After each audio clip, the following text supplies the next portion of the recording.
It asks us to solve the system of negative 9x plus 3y, and that's equal to negative 24, as well as 3x minus y equal to a positive 8. So we could go ahead and use substitution or elimination, but this one looks like it would be nice for elimination, as all we have to do is multiply, in this case, the bottom by 3. So bottom by 3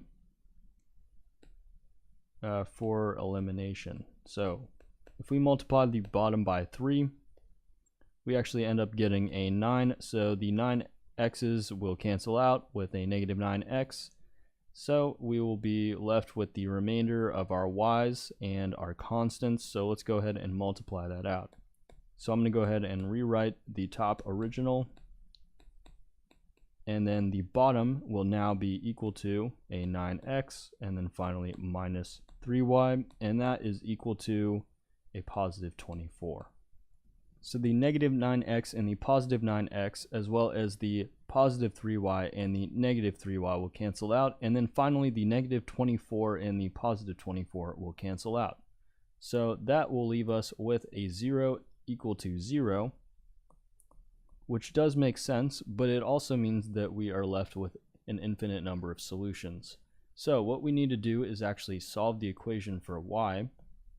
So we can go ahead and say solve equation for y. It doesn't matter which one, you just need to pick one of them and solve for y. So let's go ahead and take a negative 9x and then add a 3y equal to negative 24. This was our top original, and solve it for y. So in this case, we can go ahead and add the 9x over to the right hand side, leaving us with 3y equal to a positive 9x, and then finally minus a 24, and divided by 3. So that leaves us with the line of y equal to 3x minus 8. And then we can go ahead and use this for our final answer. So since we have an infinite number of solutions, the way that we can write this, x, and then when we have x, we have our line of y is equal to 3x minus 8.